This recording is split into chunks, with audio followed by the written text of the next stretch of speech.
ಐದನೆಯದಾಗಿ ಇಸ್ರಾಯೇಲ್ ಜನಗಳು ಆಚರಿಸಬೇಕು ಅಂತ ಹೇಳಿ ದೇವರು ಹೇಳಿದ ಹಬ್ಬ ಯಾವುದು ಅಂತಂದ್ರೆ ತುತ್ತೂರಿಗಳ ಹಬ್ಬ ಅಂತ ಹೇಳಿ ನಾವು ದೇವರ ವಾಕ್ಯವನ್ನು ಓದಿ ನೋಡುವಾಗ ಯಾಜಕ ಕಾಂಡ ಪುಸ್ತಕ 23ನೇ ಅಧ್ಯಾಯ ವಾಕ್ಯಗಳು 23ರಿಂದ 25ರವರೆಗೆ ನಾವು ಓದಿ ನೋಡುವಾಗ ಈ ವಾಕ್ಯಗಳಲ್ಲಿ ಈ ರೀತಿಯಾಗಿದೆ.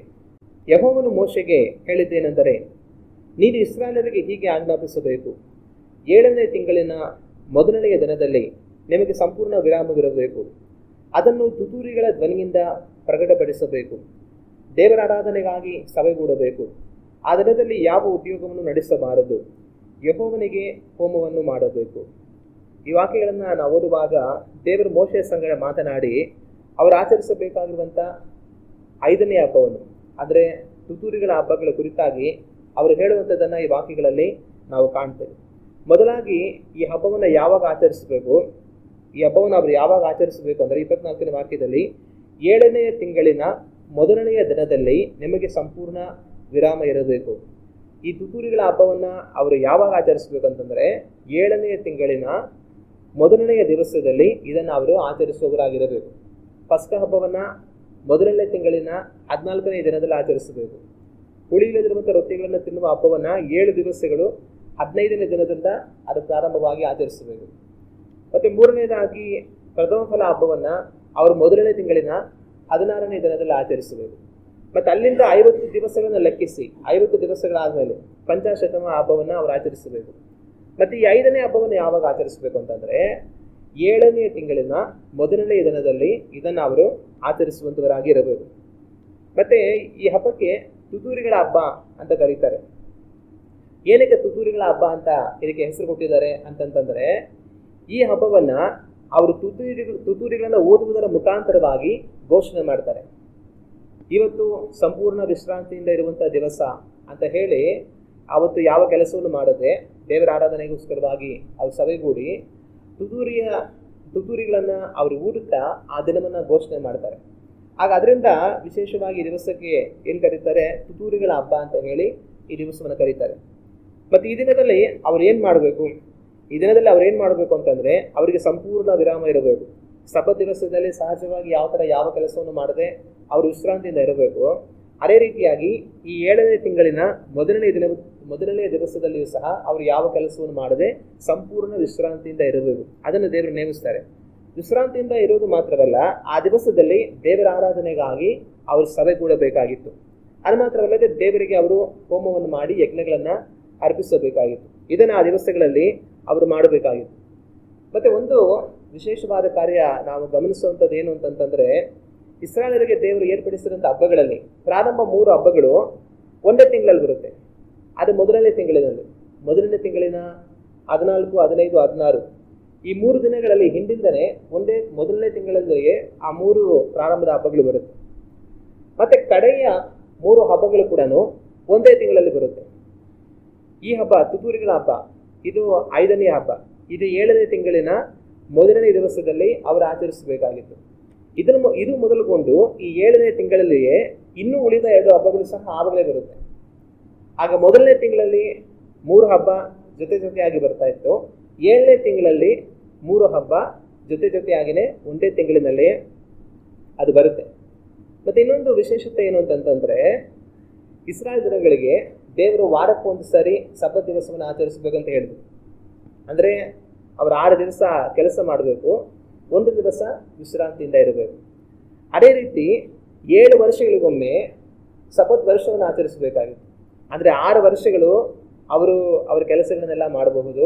7ನೇ ವರ್ಷದಲ್ಲಿ ಅವರು ಬಿತ್ತನೆ ಮಾಡದೆ ಭೂಮಿಯಲ್ಲಿ ಅವರು ಬೆಳೆಯನ್ನು ಬೆಳೆಯದೆ ಅವರು 7ನೇ ವರ್ಷವನ್ನು ಸಬ್ಬತ್ ವರ್ಷವಾಗಿ ಅದು ಬಿಟ್ಟು ಬಿಡಬೇಕಾಗಿತ್ತು.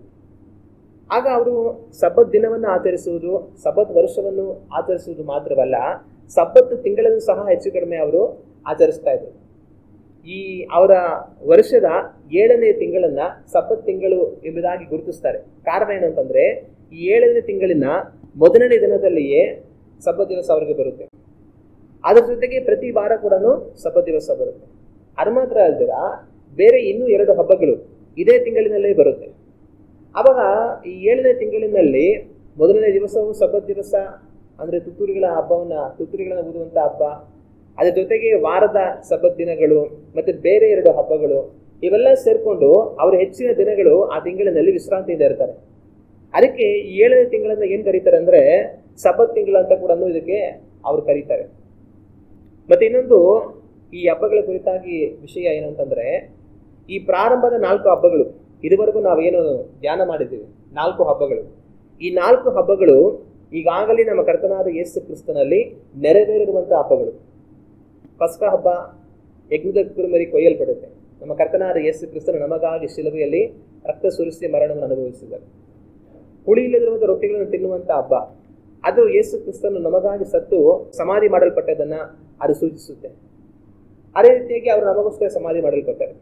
3ನೇದಾಗಿ ಪ್ರಥಮ ಫಲ ಅಂದ್ರೆ ಪುನರುತ್ಥಾನ ಹೊಂದಿದವರಲ್ಲಿ ಮೊದಲಾಗಿ ಯೇಸು ಕ್ರಿಸ್ತನು ಎದ್ದು ಬಂದಿದ್ದಾರೆ.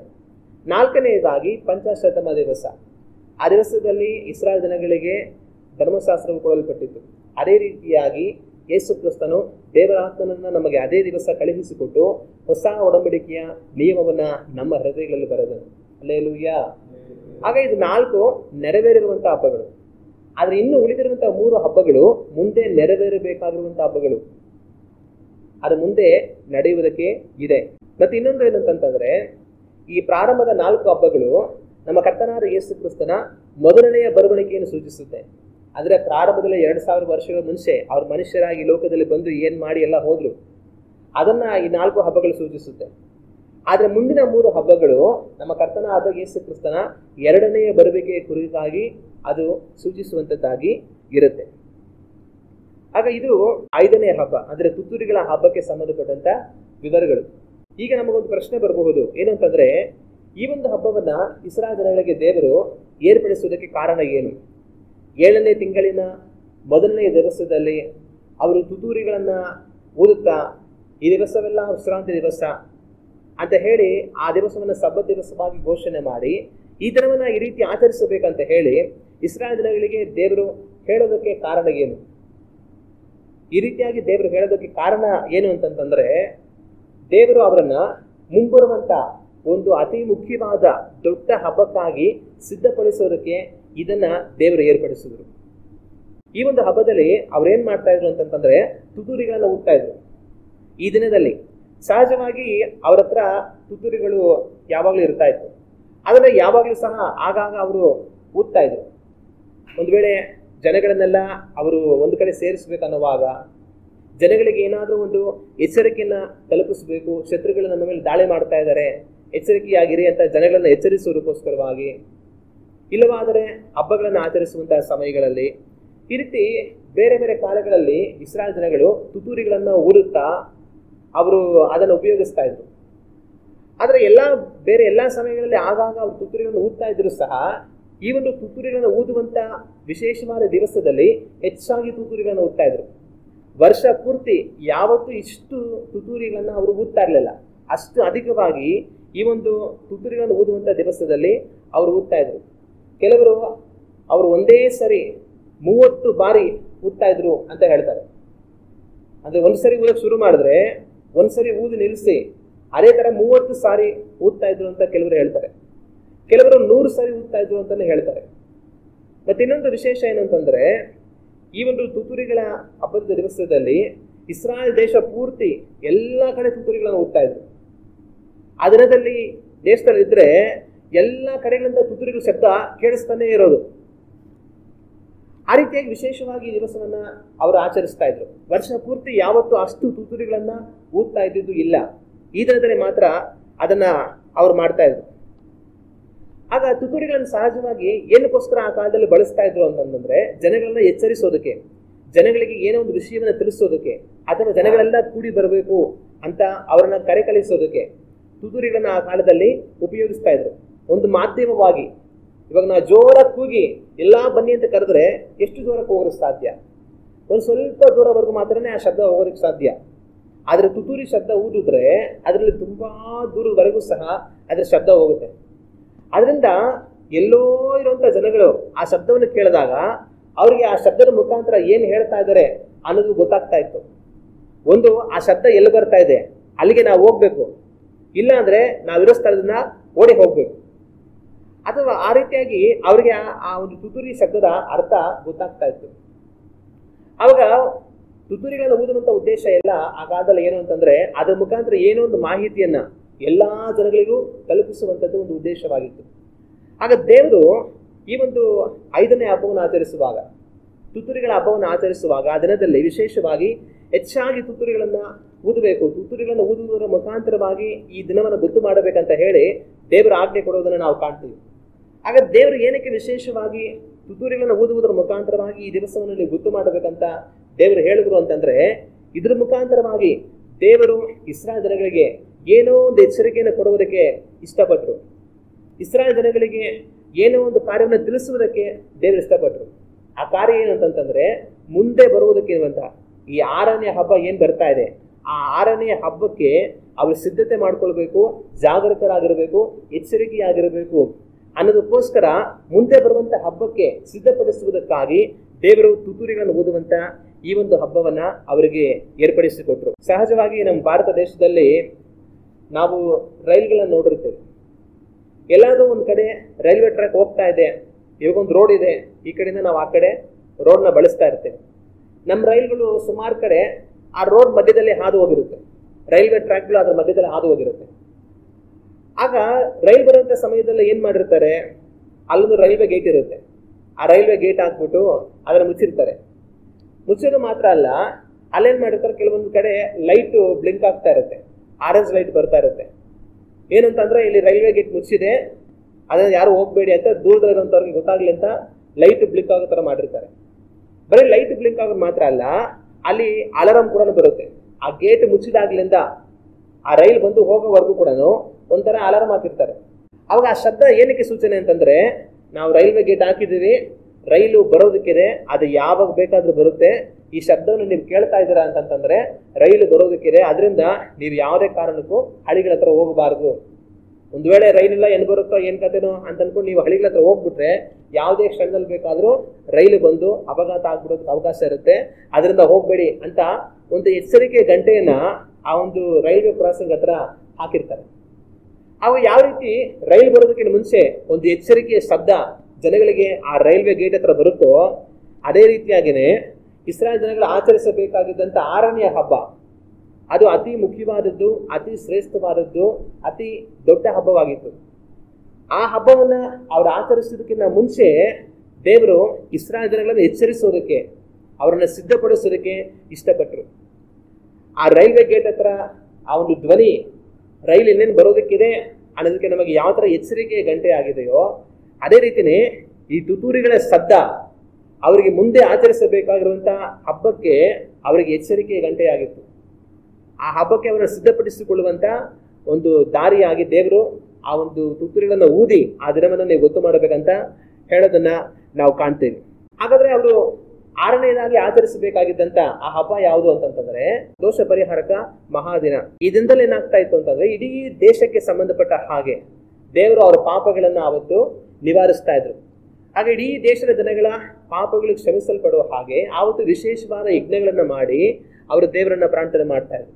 ಆ ದಿನದಲ್ಲಿ ದೇವರು ದೇಶದಾದ್ಯಂತ ಅವರ ಪಾಪಗಳನ್ನ ಪರಿಹರಿಸ್ತಾ ಇದ್ರು. ಅದಕ್ಕೋಸ್ಕರವಾಗಿ ಆ ಹಬ್ಬವನ್ನು ಆಚರಿಸೋದಕ್ಕಿಂತ ಮುಂಚೆ ದೇವರೇನ್ ಮಾಡಿದ್ರು ಅಂತಂದ್ರೆ, ಈ ತುತ್ತೂರಿಗಳನ್ನ ಊದುವುದರ ಮುಖಾಂತರವಾಗಿ ಅವರನ್ನ ಆ ದಿನಕ್ಕಾಗಿ ಎಚ್ಚರಿಸೋದಕ್ಕೋಸ್ಕರ ದೇವರು ಇಷ್ಟಪಟ್ಟರು. ಆಗ ತುತ್ತೂರಿಗಳ ಹಬ್ಬ ಒಂದು ಎಚ್ಚರಿಕೆ ಹಬ್ಬ ಅಂತ ಕೂಡ ನಾವು ತಗೊಳ್ಬಹುದು.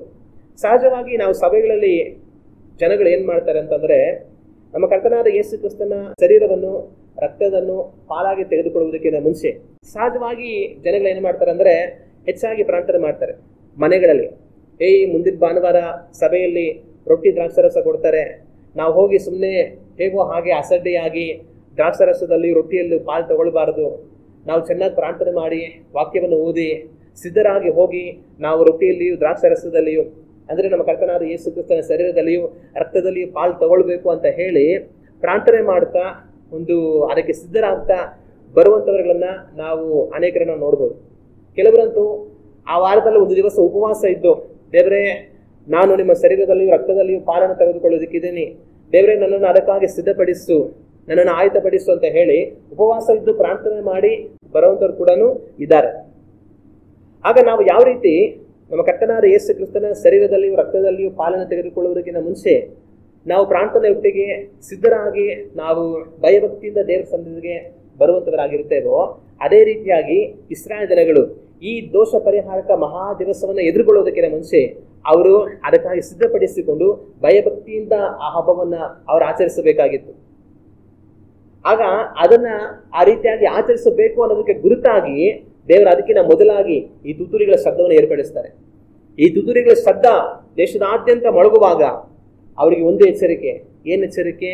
ಮುಂದೆ ದೋಷ ಪರಿಹಾರಕ ಮಹಾ ದಿವಸ ಬರ್ತಾ ಇದೆ, ನಿಮ್ಮನ್ನು ನೀವು ಶುದ್ಧೀಕರಿಸಿಕೊಳ್ಳಿರಿ, ನಿಮ್ಮನ್ನು ಸಿದ್ಧಪಡಿಸಿಕೊಳ್ಳಿರಿ, ಅದಕ್ಕಾಗಿ ನೀವು ಸಿದ್ಧರಾಗಿರಿ ಎನ್ನುವಂತ ಒಂದು ಎಚ್ಚರಿಕೆಯ ದಿನವಾಗಿ ದೇವರು ಈ ತುತ್ತೂರಿಗಳ ಶಬ್ದದ ಆಚರಣೆಯನ್ನ ಅವರು ಏರ್ಪಡಿಸಿಕೊಡುವಂಥದ್ದನ್ನ ನಾವು ಕಾಣ್ತೇವೆ. ಈ ಒಂದು ತುತ್ತೂರಿ ಹಬ್ಬಕ್ಕೂ ಮತ್ತೆ ಈ ದೋಷ ಪರಿಹಾರಕ ಮಹಾ ದಿವಸ ಈ ಹಬ್ಬಕ್ಕೂ ಎಷ್ಟು ದಿವಸ ವ್ಯತ್ಯಾಸ ಇತ್ತು ಅಂತಂದ್ರೆ 10 ದಿವಸಗಳ ವ್ಯತ್ಯಾಸ ಇತ್ತು. ಅವರು 7ನೇ ತಿಂಗಳಿನ ಮೊದಲನೇ ದಿನದಲ್ಲಿ ಅವರು ಈ ತುತ್ತೂರಿಗಳ ಹಬ್ಬವನ್ನು ಆಚರಿಸಬೇಕಾಗಿತ್ತು. ಅಲ್ಲಿಂದ ಒಂದು 9 ದಿವಸಗಳು ಕಳೆದು 10ನೇ ದಿನದಲ್ಲಿ ಅವರು ಈ ದೋಷ ಪರಿಹಾರಕ ಮಹಾ ದಿವಸವನ್ನ ಅವರು ಆಚರಿಸಬೇಕಾಗಿತ್ತು. ಆವಾಗ ಈ ತುತ್ತೂರಿಗಳ ಹಬ್ಬದಿಂದ ಪ್ರಾರಂಭವಾಗಿ ಮುಂದಿನ 10 ದಿನಗಳ ಕಾಲ ಇವರೇನ್ ಮಾಡ್ತಾ ಇದ್ರು ಅಂತಂದ್ರೆ ತಮ್ಮನ್ನು ತಾವೇ ವಿಚಾರಿಸ್ಕೊಳ್ತಾ ಇದ್ರು, ತಮ್ಮನ್ನು ತಾವೇ ಪರೀಕ್ಷಿಸಿಕೊಂಡು ನೋಡ್ತಾ ಇದ್ರು. ಸಹಜವಾಗಿ ನಾವು ಸಭೆಯಲ್ಲಿ ನಮ್ಮ ಕರ್ತನಾದ ಯೇಸು ಕ್ರಿಸ್ತನ ಶರೀರದಲ್ಲಿಯೂ ರಕ್ತದಲ್ಲಿಯೂ ಪಾಲನ ತೆಗೆದುಕೊಳ್ಳುವುದಕ್ಕಿಂತ ಮುಂಚೆ ವಾಕ್ಯವನ್ನು ಓದಿ ಏನು ಹೇಳ್ತೀವಿ ಜನಗಳಿಗೆ? ಆತನ ಶರೀರದಲ್ಲಿಯೂ ರಕ್ತದಲ್ಲಿಯೂ ಪಾಲನ ತೆಗೆದುಕೊಳ್ಳುವುದಕ್ಕಿಂತ ಮುಂಚೆ ನಿಮ್ಮನ್ನೇ ನೀವೇ ಪರೀಕ್ಷೆ ಮಾಡಿ ನೋಡಿ. ಒಂದು ವೇಳೆ ನಿಮ್ಮಲ್ಲಿ ಏನಾದರೂ ತಪ್ಪುಗಳು ದೋಷಗಳಿದ್ದರೆ ದೇವರ ಹತ್ರ ಅರಿಕೆ ಮಾಡಿ ಅದನ್ನು ಬಿಟ್ಟು ಬಿಡಿ ಅಂತ ಹೇಳಿ ನಮ್ಮನ್ನು ನಾವೇ ಪರೀಕ್ಷಿಸಿಕೊಂಡು ನೋಡ್ತೇವೆ. ಅದೇ ರೀತಿಯಾಗಿ ಇಸ್ರಾಯೇಲ್ ಜನಗಳು ಮಹಾ ದೋಷ ಪರಿಹಾರಕ ದಿವಸವನ್ನ ಆಚರಿಸುವುದಕ್ಕಿಂತ ಮುಂಚೆ ಈ ಒಂದು ತುತ್ತೂರಿಗಳ ಶಬ್ದದ ಆ ಹಬ್ಬದ ದಿವಸ ಮೊದಲುಗೊಂಡು ಮುಂದಿನ 10 ದಿನಗಳ ಕಾಲ ಅವರು ತಮ್ಮನ್ನು ತಾವೇ ವಿಚಾರಿಸಿಕೊಂಡು ನೋಡ್ತಾ ಇದ್ರು. ಸಹಜವಾಗಿ ಈ ದಿನಗಳಲ್ಲಿ ಇಸ್ರಾಯೇಲ್ ಜನಗಳು ಏನ್ ಮಾಡ್ತಾ ಇದ್ರು ಅಂತಂದ್ರೆ ಅವ್ರು ಪ್ರಾರ್ಥನೆ ಮಾಡ್ತಾ ದೇವರ ಸಮ್ಮುಖದಲ್ಲಿ ಸಮಯವನ್ನ ಕಳೀತಾ ಇರೋರು. ಒಂದು ವೇಳೆ ನಮ್ಮಲ್ಲಿ ಏನಾದ್ರು ಪಾಪ ಇದೆಯಾ, ನಮ್ಮಲ್ಲಿ ಏನಾದ್ರು ದೋಷ ಇದೆಯಾ, ನಮ್ಮಲ್ಲಿ ಏನಾದ್ರು ಅಪರಾಧ ಇದೆಯಾ, ನಾವು ದೇವರ ವಾಕ್ಯಕ್ಕೆ ವಿರುದ್ಧವಾಗಿ ಎಲ್ಲಾದ್ರೂ ನಡೀತಾ ಇದೀವಾ ಅಂತ ತಮ್ಮನ್ನು ತಾವೇ ಪರೀಕ್ಷಿಸಿಕೊಂಡು ಮುಂಬರುವಂತ ದೋಷ ಪರಿಹಾರಕ ದಿವಸಕ್ಕಾಗಿ ತಮ್ಮನ್ನು ತಾವು ಸಿದ್ಧಪಡಿಸಿಕೊಳ್ತಾ ಇದ್ರು. ಅಂತ ದಿನಗಳಾಗಿ ಈ ದಿನಗಳು ಆ ಜನಗಳಿಗೆ ಇತ್ತು. ಈಗ ನಮ್ಮೊಂದು ಪ್ರಶ್ನೆ ಏನು ಅಂತಂದ್ರೆ, ಇಂಥ ಒಂದು ತುತ್ತೂರಿಗಳನ್ನ ಊದುವಂತ ಹಬ್ಬಕ್ಕೂ ನಮ್ಮ ಕರ್ತನಾದ ಯೇಸು ಕ್ರಿಸ್ತನಿಗೂ ಏನ್ ಸಂಬಂಧ ಇದೆ? ಈ ತುತ್ತೂರಿಗಳ ಹಬ್ಬಕ್ಕೂ ನಮ್ಮ ಕರ್ತನಾದ ಯೇಸು ಕ್ರಿಸ್ತನಿಗೂ ಏನ್ ಸಂಬಂಧ ಇದೆ? ಏನ್ ಸಂಬಂಧ ಇದೆ ಅಂತಂದ್ರೆ, ಈ ತುತ್ತೂರಿಗಳ ಹಬ್ಬದ ದಿವಸದಲ್ಲಿ ಯಾವ ರೀತಿಯಾಗಿ ತುತ್ತೂರಿಗಳು ದೇಶದಾದ್ಯಂತ ಮೊಳಗುತ್ತೋ ಅದೇ ರೀತಿಯಾಗಿ ನಮ್ಮ ಕರ್ತನಾದ ಯೇಸು ಕ್ರಿಸ್ತನು ತುತ್ತೂರಿಗಳ ಮಹಾ ಶಬ್ದದೊಡನೆ ಆಕಾಶದಿಂದ ಇಳಿದು ಬರುವನು. ಹಲ್ಲೆಲೂಯಾ. ಈ ತುತ್ತೂರಿಗಳ ಹಬ್ಬದ ದಿವಸದಲ್ಲಿ ಇಸ್ರಾಯೇಲ್ ದೇಶದಾದ್ಯಂತ ತುತ್ತೂರಿಗಳು ಮೊಳಗುತ್ತೆ. ಅದೇ ರೀತಿಯಾಗಿ ಯೇಸು ಕ್ರಿಸ್ತನು ಆಕಾಶದಲ್ಲಿ ಮಹಾ ತುತ್ತೂರಿಗಳ ಶಬ್ದದೊಡನೆ ತಾನು ಗಂಭೀರವಾಗಿ ಮೇಘಗಳ ಮೇಲೆ ಇಳಿದು ಬರುತ್ತಾನೆ. ಹಲ್ಲೆಲೂಯಾ. ನಾವು ದೇವರ ವಾಕ್ಯವನ್ನು ಓದಿ ನೋಡುವಾಗ ಥೆಸಲೋನಿಕದವರಿಗೆ ಬರೆದಂತ ಮೊದಲನೆಯ ಪತ್ರಿಕೆ 4ನೇ ಅಧ್ಯಾಯ ವಾಕ್ಯಗಳು 15 ಮತ್ತು 16 ಓದಿ ನೋಡಿದರೆ ಈ ವಾಕ್ಯಗಳಲ್ಲಿ ಈ ರೀತಿಯಾಗಿದೆ: ನಾವು ಕರ್ತನ ಮಾತಿನ ಆಧಾರದಿಂದ ನಿಮಗೆ ಹೇಳುವುದೇನೆಂದರೆ, ಕರ್ತನು ಪ್ರತ್ಯಕ್ಷನಾಗುವವರೆಗೂ ಜೀವದಿಂದ ಉಳಿದಿರುವ ನಾವು ನಿದ್ರೆ ಹೋದವರಿಗಿಂತ ಮುಂದಾಗುವುದೇ ಇಲ್ಲ. ಕರ್ತನು ತಾನೇ ಆಜ್ಞಾ ಘೋಷದೊಡನೆಯೂ ಪ್ರಧಾನ ದೂತನ ಶಬ್ದದೊಡನೆಯೂ ದೇವರ ತುತ್ತೂರಿ ಧ್ವನಿಯೊಡನೆಯೂ ಆಕಾಶದಿಂದ ಇಳಿದು ಬರುವನು. ಆಗ ಕ್ರಿಸ್ತನಲ್ಲಿರುವ ಸತ್ತವರು ಮೊದಲು ಎದ್ದು ಬರುವರು. ಹಲ್ಲೆಲೂಯಾ. ಈ ವಾಕ್ಯಗಳನ್ನು ನಾವು ಓದುವಾಗ ಅಪೊಸ್ತಲನಾಗಿರುವಂತಹ ಪೌಲನು ವಿಶ್ವಾಸಿಗಳಿಗೆ ಪತ್ರವನ್ನು ಬರೆಯುತ್ತಾ ಸತ್ತವರು ಎದ್ದು ಬರುವುದರ ಕುರಿತಾಗಿ ಬರೆಯುವಂಥದ್ದನ್ನು ನಾವು ಕಾಣ್ತೇವೆ. ಆಗ ಅದನ್ನು ಬರೆಯುತ್ತಿರುವಂತಹ ಸಮಯದಲ್ಲಿ ಒಂದು ಮಾತನ್ನ ಅವ್ರು ಬರೀತಾರೆ, ಏನಂತಂದ್ರೆ, ಕರ್ತನು ತಾನೇ ಆಜ್ಞಾ ಘೋಷದೊಡನೆಯೂ ಪ್ರಧಾನ ದೂತನ ಶಬ್ದದೊಡನೆಯೂ ದೇವರ ತುತ್ತೂರಿ ಧ್ವನಿಯೊಡನೆಯೂ ಆಕಾಶದಿಂದ ಇಳಿದು ಬರುವನು ಎಂಬುದಾಗಿ. ಇದು ಮಾತ್ರವಲ್ಲದ್ರ ಮತ್ತಾಯನ ಬರೆದಂತ ಸುವಾರ್ತೆ 24ನೇ ಅಧ್ಯಾಯ ವಾಕ್ಯಗಳು 29ರಿಂದ 31ರವರೆಗೆ ನಾವು ಓದಿ ನೋಡುವಾಗ ನಮ್ಮ ಕರ್ತನಾದ ಯೇಸು ಕ್ರಿಸ್ತನು ಈ ರೀತಿಯಾಗಿ ಹೇಳ್ತಾರೆ: ಆ ದಿನಗಳ ಸಂಕಟವು ತೀರಿದ ಕೂಡಲೇ ಸೂರ್ಯನು ಕತ್ತಲಾಗಿ ಹೋಗುವನು, ಚಂದ್ರನು ಬೆಳಕು ಕೊಡದೆ ಇರುವನು, ನಕ್ಷತ್ರಗಳು ಆಕಾಶದಿಂದ ಉದುರುವವು, ಆಕಾಶದ ಶಕ್ತಿಗಳು ಕದಲುವವು. ಆಗ ಮನುಷ್ಯ ಕುಮಾರನನ್ನು ಸೂಚಿಸುವ ಗುರುತು ಆಕಾಶದಲ್ಲಿ ಕಾಣಬರುವುದು.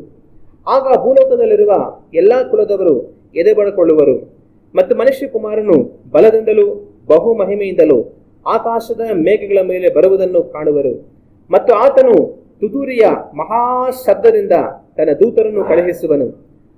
ಅವರು ಆತನ ಆದುಕೊಂಡವರನ್ನು ಆಕಾಶದ ಒಂದು ಕಡೆಯಿಂದ ಮತ್ತೊಂದು ಕಡೆಯವರೆಗೂ 4 ದಿಕ್ಕುಗಳಿಂದ ಒಟ್ಟುಗೂಡಿಸುವರು. ಹಲ್ಲೆಲೂಯಾ. ಇಲ್ಲಿಯೂ ಸಹ ನಮ್ಮ ಕರ್ತನಾದ ಯೇಸು ಕ್ರಿಸ್ತನು ಅವರು ಹೇಳ್ತಾರೆ, ಮನುಷ್ಯ ಕುಮಾರನು ಅವರು ಆ ಮೇಘಗಳ ಮೇಲೆ ಮಹಾ ಮಹಿಮೆಯಲ್ಲಿ ಇಳಿದು ಬರುತ್ತೇನೆ ಅಂತ ಹೇಳಿ, ಆನಂತರ ಅವ್ರು ಹೇಳೋ ಒಂದು ಮಾತೇನೆಂದರೆ, ಆತನು ತುತ್ತೂರಿಯ ಮಹಾಶಬ್ದದಿಂದ ತನ್ನ ದೂತರನ್ನ ಕಳುಹಿಸುವನು. ಅಂದ್ರೆ ತುತ್ತೂರಿಯ ಶಬ್ದಗಳು ಬಲವಾಗಿ ಊದಲ್ಪಟ್ಟು ದೇವದೂತರು ಹೊರಟು ಹೋಗಿ ಭೂಮಿಯ 4 ದಿಕ್ಕುಗಳಿಂದಲೂ ಸಹ ತನ್ನವರನ್ನ ಅವರು ಕರೆದುಕೊಂಡು ಬರ್ತಾರೆ ಅಂತ ಯೇಸು ಕ್ರಿಸ್ತನ ಹೇಳುವುದನ್ನ ನಾವು ಕಾಣ್ತೇವೆ. ಆಗ ನಮ್ಮ ಕರ್ತನಾದ ಯೇಸು ಕ್ರಿಸ್ತನ ಬರುವಿಕೆ ಯಾವ ರೀತಿಯಾಗಿರುತ್ತೆ ಅಂತಂದ್ರೆ, ಅದು ತುತ್ತೂರಿಗಳ ಮಹಾ ಶಬ್ದದಿಂದ ಅದು ಕೂಡಿರುತ್ತೆ. ಆಗ ಇಸ್ರಾಯೇಲ್ ಜನಗಳು ತುತ್ತೂರಿಯ ಹಬ್ಬವನ್ನು ಆಚರಿಸ್ತಾ ಇದ್ರು.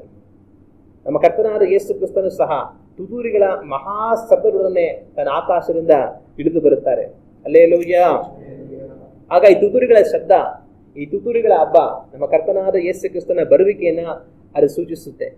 ಆಗ ಇದುವರೆಗೂ ನಾವು ಧ್ಯಾನ ಮಾಡಿದಂತ 4 ಹಬ್ಬಗಳು ಈಗಾಗಲೇ ಮುಗಿದು ಹೋಗಿರುವಂತಹ ಕಾರ್ಯಗಳನ್ನು ಸೂಚಿಸುತ್ತೆ. ಇನ್ನು ಉಳಿದ 3 ಹಬ್ಬಗಳು ಮುಂಬರುವಂತಹ ಕಾರ್ಯಗಳನ್ನು ಸೂಚಿಸುತ್ತೆ. ಅದರಲ್ಲಿ ಒಂದು ತುತ್ತೂರಿಗಳ ಹಬ್ಬ.